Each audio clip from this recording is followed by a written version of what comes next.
Hello everyone and welcome back to my channel. So today I kind of wanted to talk about a sensitive topic for me anyway, and I'm not sure really how to start or go about it, but I guess if you've chosen to live a frugal life, then one of the things about frugal living is kind of figuring out what in your life kind of prevents you or holds you back almost from doing what you can to live a frugal life. And when I started my journey, I did not realize that one of the biggest things that was holding me back or bringing me down from time to time was my depression that I've dealt with almost all my life. Starting when I was a very young adult, I have been diagnosed with depression, PTSD, bipolar. I've been on countless medications. I'm not so sure about bipolar. I looked it up and it doesn't quite seem to fit me.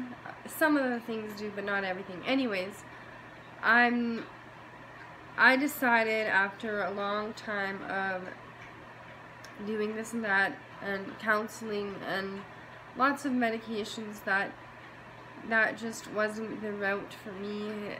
It was the medications that I was on were making me very groggy and I couldn't really focus. And so I had to learn how to deal with it in other ways, and that's what I've done. So that's what this video is going to be about. Sorry for the long intro and babbling. But yeah, I have some ways that depression has affected me and how it has prevented kind of a frugal lifestyle in the past, and I didn't even really know it. So, and then I also, after that, I have things that I do all the time to get myself through it so that I can live as frugally as I do. So, without further ado, let's get started.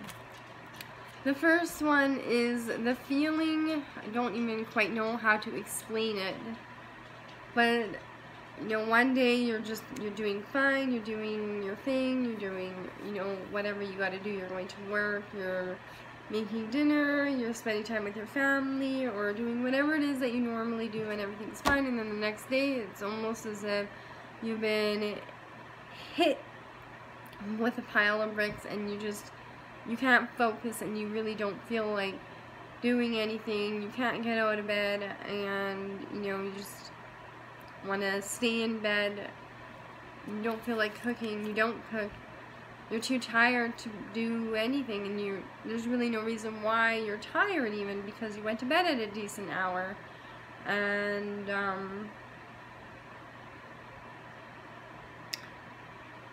yeah, so that affects being frugal, because I remember back in the darkest ages of my depression, where I spent, you know, a whole day, sometimes even days at a time, just lying in bed, and I wasn't even really sleeping, but I would like doze in and out. And I was just so tired, and I felt almost sometimes dizzy, and I literally could not do anything. And there was like these invisible strings that were tying me to my bed almost, and it was the worst feeling in the world. I don't get quite that bad anymore. I managed to, you know, get out of that stage of depression, and I will list some things that I've done to keep myself from going back that way. But yeah, those were terrible days. And when you're like that, you get so far behind on housework and cooking, and so you're spending money on takeout, or your family is spending money on takeout because you're probably not eating, or then you don't eat and then you binge eat because you haven't eaten for 2 or 3 days. And it's just like, you know, all the stuff that you have to do every day is just piling up. And then, you know, that's one of the things that, you know, really affects frugal living, because when you're frugal living, you are almost always busy and you're always doing something so that you can save money. And when you're just sleeping all the time, it really hinders that a lot.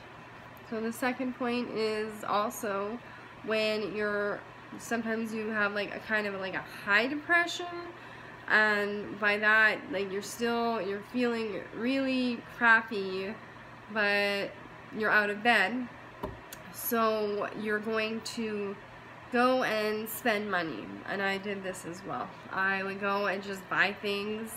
Sometimes those things were not good things, like alcohol and that type of thing, and then that even sets you back even more than where you were in the first place. And or you're just going shopping, buying clothes or toys or whatever it is that you don't need.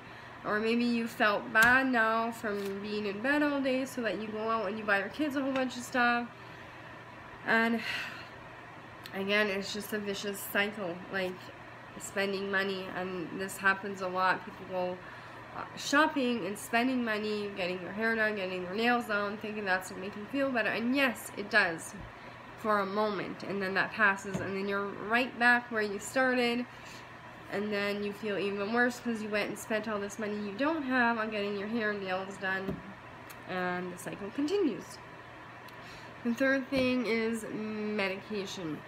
Now, am I by no means telling anyone to stop taking their medication if they are on medication. I am not a doctor, and I have no say in what works for others.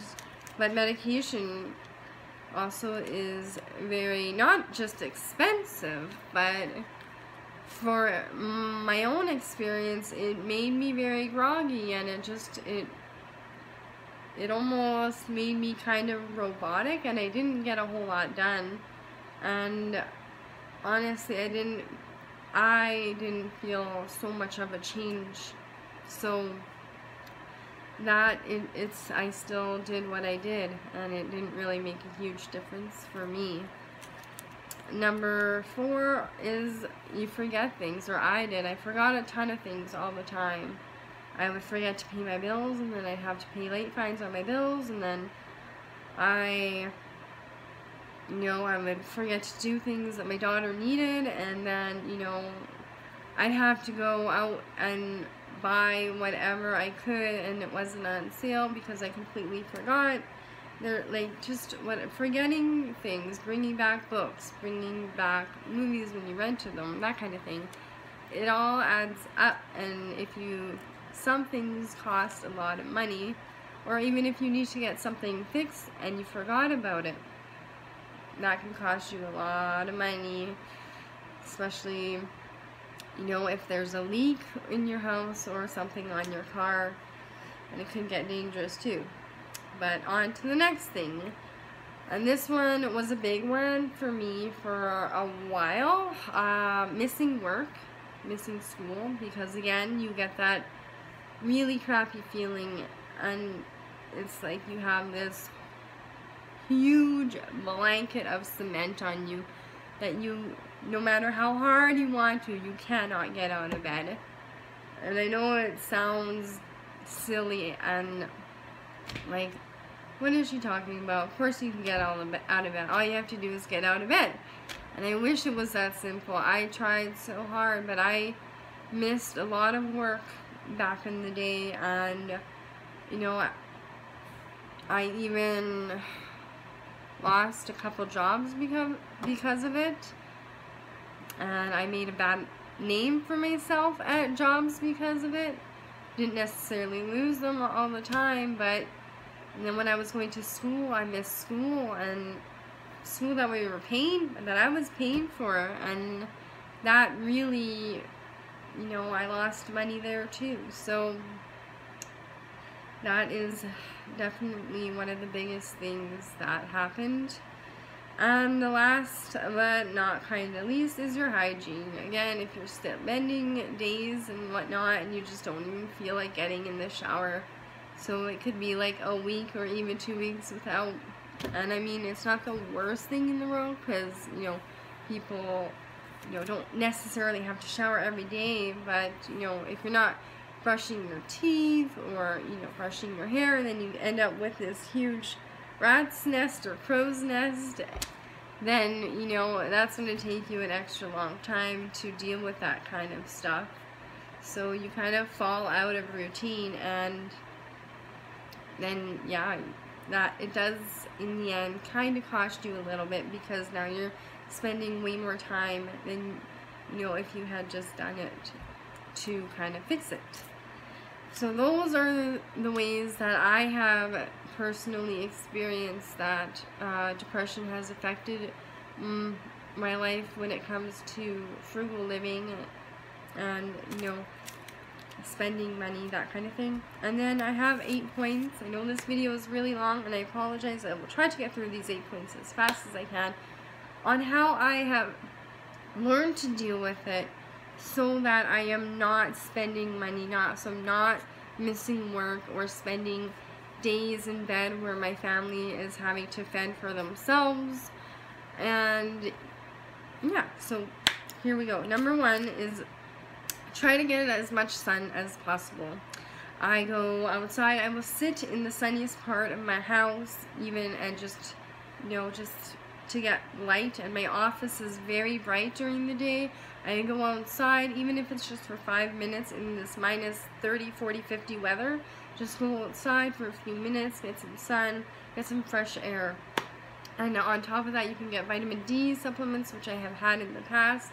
And even though I'm still spending a little bit of money, I also sometimes, occasionally, will go into a tanning bed for a very short amount of time, but it gives you that warmth, that extra vitamin D that your body will produce from being in there. And I mean, I don't spend lots of money on that by all means. It's like very occasionally, when I'm really starting to feel that tug on me, I might go just, you know, for 5 minutes, and then that's it. Number 2, do things that make me happy, that make you happy. I read, listen to music, like, you know, all my favorite bands or whatever. Spend time with my family, like playing games with my daughter in the evening. Spend some alone time with my husband, and, you know, go out, not go out, but, you know, have friends over and just chat, or even phone calls. Or sometimes I like to do my nails on my own, and then give myself facials. Those are all things that, you know, relax me. Even coloring and doing puzzles, that kind of thing. And the third one is very important: sleep at night. This one, I can't even express how important this one is.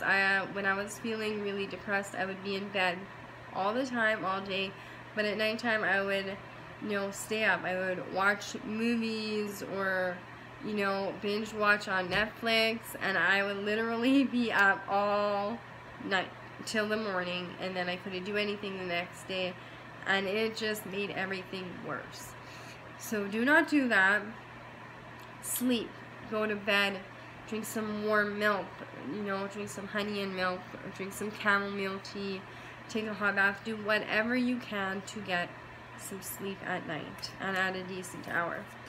Number 4, prepare foods and have things readily available for those times that you know are inevitably going to be coming up, where you just don't feel like cooking, and that even the task of having to cook is, you know, kind of makes you anxious. So have things, even if it means to go buy a couple frozen pizzas that you have on hand, or, you know, buy those chicken burgers that I showed you in my haul. Like, just easy things, just a few things. Or I also have a bunch of frozen soups in my thing, frozen chili that I made, leftovers, all that kind of stuff. And I even normally will, you know, batch cook like 4 loaves of bread so that I have those, and cookies and muffins and that kind of thing. All of that is good. When you're feeling good, do that, so that when you're not feeling good, at least you have that food in your house that your family could even heat up themselves. If you know, you need to take a break and lie down, then at least they're not running out and spending more money on feeding themselves. And then if you are able to get up, you don't have to do a whole lot. Then number 5 is I get as much work done when I'm feeling good. This goes for work, like from that I work from home, and my housework. So just work as hard as you can.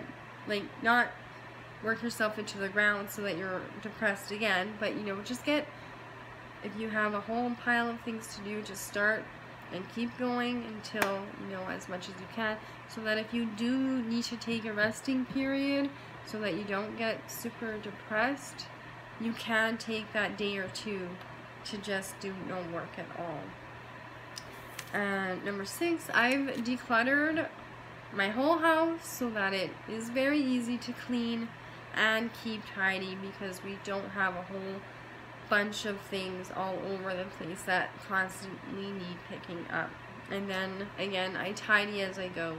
If I take something out of the cupboard, I put it back when I'm finished. If there's a mess, I wipe it up right away.